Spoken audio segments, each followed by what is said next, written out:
Joining me now, former Biden surrogate Kevin Wallen and radio host Tony Katz. Gentlemen, thank you all so much for joining me tonight. So you heard it from the people, the number one issue is the economy. Although, Tony, for the people that was on the left of the panel, you heard that social justice, reproductive justice is the top issues for them.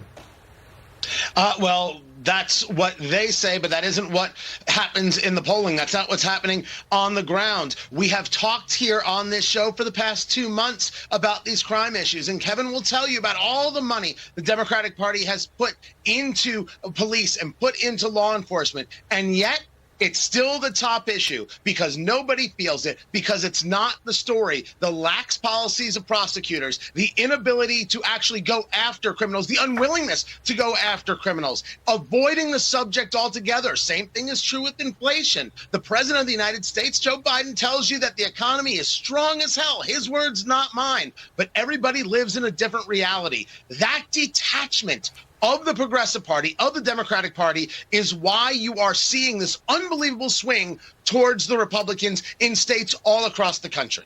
So I got to go to you, Kevin, because there is some sort of swing. Does the point that Tony makes, does that resonate with you, or do you think the swing is happening for a different reason? Yeah, I think, Lawrence, the point that Tony made about the economy, I wrote a piece at Fox News Digital just this past week that Democrats need to focus on inflation and the economy and speak to the concerns that voters have every day when they go to the food store, when they fill up their tanks, and talk about the good things that we're doing to address those concerns, putting more money in the hands of Americans when it comes to energy bills, when it comes to prescription drug costs, because this election will be decided on the state of the economy, on the state of the job market, and on the state of inflation. But we've got to listen to voters. You have been having these great panels, and I hope that every elected and every candidate is listening to them, whether it was the panel last week in Milwaukee or this one in Pennsylvania, because, again, if the candidates aren't listening to the voters, we're going to come up short, whether it be Republicans or Democrats. So true. It's about time that the politicians start listening to the American people. Amen. Tony, you know, I brought up the Fetterman debate. And, right. You know, we all saw what took place there. But the one thing that I just can't go past is the concealment of his condition before the primary was over.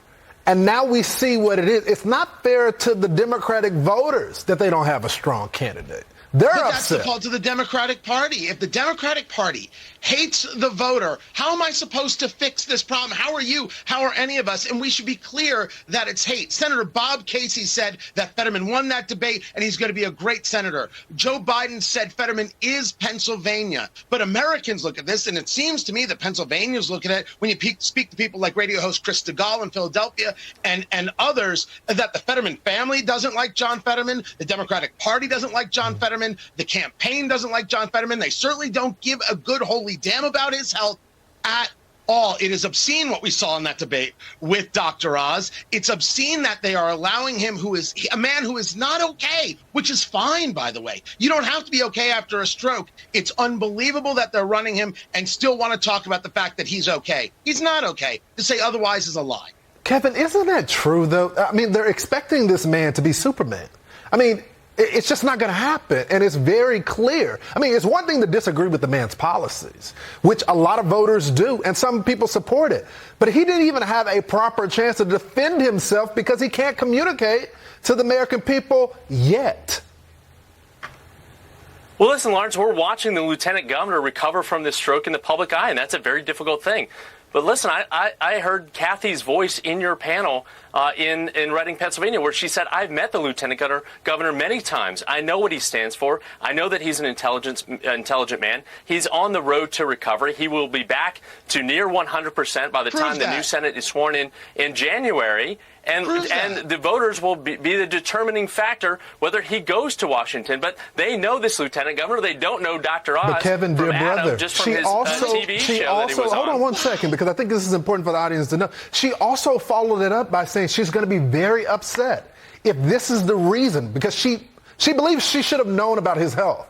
And if this is the reason that he does not win, she's going to be upset. They lied to their voters. I just think they should have more respect for the voters. it is important that we have strong candidates and both political parties. And the fact that the party, once again, concealed that from the American people, I just think it's awful. Anyway, I'm out of time, gentlemen. I'll have y'all back next week.